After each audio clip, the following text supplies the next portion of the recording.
Pues continuamos hablando del temor de Dios o temor del Señor, que es un temor no natural, sino un temor que requiere instrucción, requiere aprendizaje. Por eso nos dirá el libro de los Salmos: venid, hijos, escuchadme, os instruiré en el temor del Señor. Vamos a escuchar un momentito lo que nos dice San Hilario en sus tratados sobre los Salmos. Nos habla efectivamente de esta inteligencia del temor de Dios. Nos dice que hay un miedo natural que no requiere aprendizaje. ¿Verdad? Nos dice exactamente esto.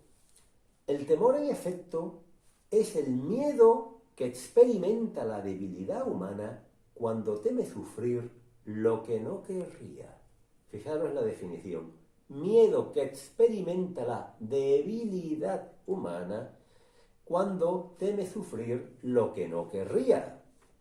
Se origina en nosotros por la conciencia del pecado, por la autoridad del más poderoso, por la violencia del más fuerte, por la enfermedad, por el encuentro con un animal feroz, por la amenaza de un mal cualquiera. Alguien tiene que explicarnos que si un león viene corriendo y furioso hacia nosotros, ¿es normal que tengamos miedo? Esto lo sabemos, de forma natural. La acometida de una fiera nos provoca temor sin que nadie nos haya explicado que eso es temible. Nos dirá San Hilario entonces, esta clase de temor no necesita ser enseñado, sino que surge espontáneo de nuestra debilidad natural. Ni siquiera necesitamos aprender lo que hay que temer, sino que las mismas cosas que tememos nos infunden su temor. En cambio, con respecto al temor del Señor, hayamos escrito: venid, hijos, escuchadme, os instruiré en el temor del Señor. Un miedo, por lo tanto, un temor que no es natural sino aprendido. Y no aprendemos para mal, aprendemos para bien. ¿Qué nos dice Jesucristo? Jesucristo nos habla del temor claramente, cuando nos dice: no temáis a los que pueden matar el cuerpo, temed más bien a aquel que puede arrojar alma y cuerpo a la gehenna. Este temor del Señor hace que no temamos a los que pueden matar el cuerpo. El temor de Dios nos libra de otros temores, nos hace valientes. Cuentan que los pastorcitos de Fátima, ¿verdad? Lucía, Jacinta, Francisco, tuvieron una visión del infierno. Decían que era tan espantoso que no habrían sobrevivido al miedo, al terror, a la visión del infierno, si no fuera porque ya la Virgen, la Señora, como le decían ellos, les había anunciado que no acabarían en el infierno. Sabiendo que no iban a llegar allí, pudieron verlo sin morir de espanto. Bueno, pues ese miedo al infierno les hizo extraordinariamente valientes. Porque cuando después las autoridades los cogieron, los interrogaron y le quisieron hacer renegar de lo que habían visto, los interrogaban por separado y le hacían creer que los otros dos pastorcitos habían sido sumergidos en aceite hirviendo. Estos niños eran solamente unos niños. Reaccionaron con una valentía enorme.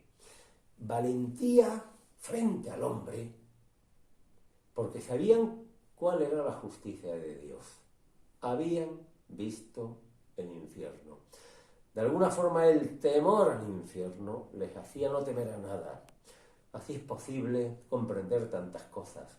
Así es posible comprender el valor de los mártires, el valor de tantas personas que han dado su vida por anunciar el Evangelio, el valor de tantas personas que renuncian a una familia, a una esposa, a unos hijos, a una descendencia por entregar su vida al Señor. El valor de tantas personas que se van de misión. El valor para conducirnos en esta vida nace en gran medida del temor del Señor. Hablamos, por lo tanto, de un temor que nos hace valientes. Un temor ante el cual conviene que seamos dóciles, no rebelarnos ante el Señor. Nos dirá Eclesiástico 1:28, no seas indócil al temor del Señor, no seas indócil, sé dócil frente al temor del Señor. El Señor nos va a ayudar. Con su temor aprenderemos a ser, hemos dicho, sabios. Sabios en cuanto al gusto y sabios en cuanto a doctrina. Por eso vemos en el 1:27, sabiduría y enseñanza es el temor del Señor. Sabiduría y enseñanza. Por eso hablábamos en el vídeo anterior que junto al sabor está el saber, la doctrina. Se nos habla en el Eclesiástico de la instrucción, de la doctrina y al mismo tiempo del temor del Señor, al mismo tiempo de la sabiduría. Y si hablamos de sabiduría, hablamos de sabor. Es decir, a la persona de fe le gusta, saborea, investigar, conocer al Señor. Vemos, por lo tanto, que este deseo de conocer al Señor es fruto de la caridad. Yo me acuerdo de Moisés deseando ver al Señor. Muéstrame tu gloria. Y el Señor que le concedió.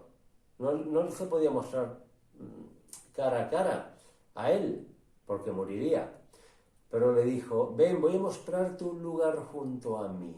Y lo llevó a la hendidura de una roca. Le dijo, métete ahí. Voy a pasar por delante. Cuando yo haya pasado, te asomas y ves mi espalda. Pero lo que voy es al hecho de deseo de conocer a Dios, deseo de saber de Dios. Esa debe ser la raíz de toda teología. La teología siempre es fruto de la caridad, del amor a Dios sobre todas las cosas y al prójimo por él.